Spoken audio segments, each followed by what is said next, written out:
Ya, shalom buat rekan-rekan dan sahabat yang terkasih. Saya menyapa kita pada kesempatan ini dengan satu kebenaran firman Tuhan. Nah, yang terambil dari 1 Petrus pasal yang kedua ayat yang ke-21. Beginilah firman Tuhan, saudara. Nah, sebab untuk itulah kamu dipanggil, karena Kristus pun telah menderita untuk kamu dan telah meninggalkan teladan bagimu, supaya kamu mengikuti jejaknya. Nah, Bapak Ibu, kesempatan ini saya memberikan tema kecil, yaitu meneladani Kristus.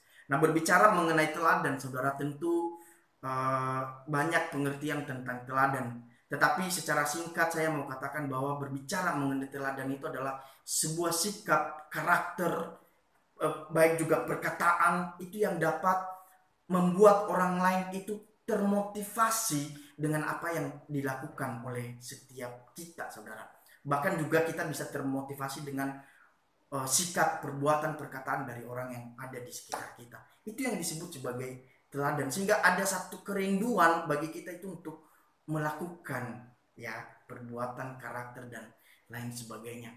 Nah, dalam kesempatan ini, saudara, firman Tuhan katakan bahwa untuk itulah kamu dipanggil, karena Kristus pun telah menderita untuk kamu dan telah meninggalkan teladan bagimu. Artinya apa?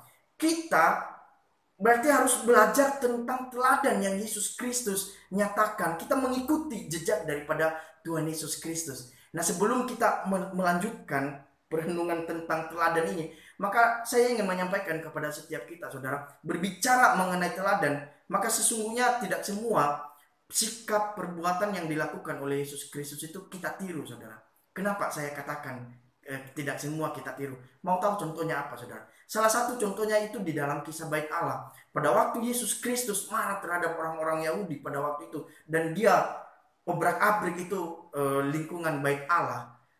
Nah, saudara, sikap dan perbuatan itu kalau seandainya kita meniru di zaman sekarang, misalnya saya sedang marah terhadap gereja atau dalam satu organisasi dan saya obrak-abrik itu meja dan lain sebagainya, nah itu pasti juga akan membuat orang lain tidak bisa termotivasi dengan sikap dan perbuatan saya. Nah, itu justru akan merusak relasi saya dengan banyak orang, saudara, bahkan merusak banyak hal. Nah, itu yang memang kita tidak perlu melakukannya, saudara, karena memang itu adalah satu kasus-kasus khusus, ya.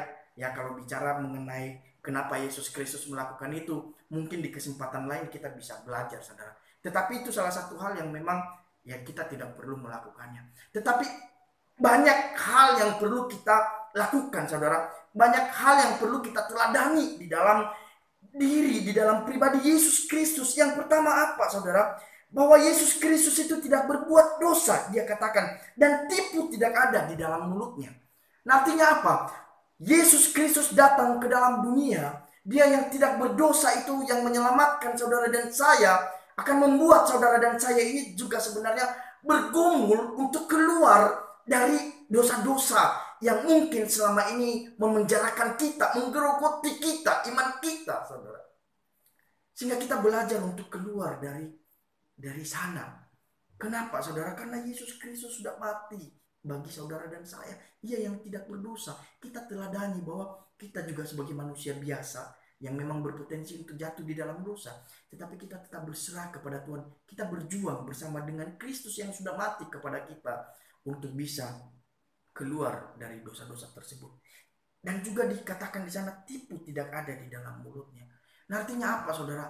Maka saudara dan saya sebenarnya berbicara mengenai tipu tidak ada di dalam mulutnya. Maka saya ingin menyampaikan kepada kita bahwa sebenarnya setiap perkataan yang kita keluarkan itu juga seharusnya harus senantiasa menjadi berkat bagi orang yang ada di sekitar kita. Nah, banyak dalam situasi yang seperti ini, banyak hal yang akan membuat kita berpotensi untuk bisa menghakimi sesama kita, saudara. Ya, banyak hal yang akan membuat kita bisa berpotensi untuk mungkin bisa menggosipkan sesama kita dalam banyak hal, ya, dalam situasi-situasi yang ada. Tapi ingatlah, saudara, bahwa di sini dikatakan belajarlah untuk bisa uh, mengeluarkan setiap kalimat-kalimat yang menjadi berkat bagi saudara yang ada di sekitar kita. Dan yang terakhir, saudara, di situ dikatakan ketika ia dicaci maki, ia tidak membalas dengan mencaci maki. Ketika ia menderita, ia tidak mengancam, tetapi ia menyerahkannya kepada Dia. Artinya dia menyerahkannya kepada Allah.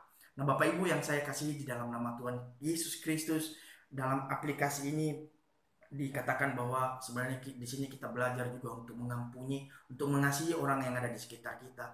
Namun ketika kita menghadapi berbagai tantangan, berbagai pergumulan, maka yang paling penting di sini teladan yang kita lakukan, kita belajar untuk berserah dan datang terus kepada Tuhan, saudara. Kita belajar untuk selalu yang mengungkapkan setiap pergumulan kita di hadapan Tuhan. Saya punya pengalaman terhadap anak saya sudah mulai besar, dan setiap anak saya itu meminta sesuatu, dia itu datang kepada orang tuanya, dia tarik tangan orang tuanya dan menunjukkan apa yang dia mau, saudara, sehingga kami bisa tahu apa yang anak kami mau, saudara. Nah, kita juga sebenarnya ikatan batin antara kita dengan Allah, kita adalah anak-anak Allah, saudara. Maka sudah seharusnya ketika kita memiliki pergumulan, maka datanglah kepada Tuhan, supaya saudara dan saya senantiasa melihat akan karya Tuhan dalam kehidupan kita. Marilah kita belajar meneladani kasih Kristus. Tuhan Yesus memberkati kita semuanya. Amin.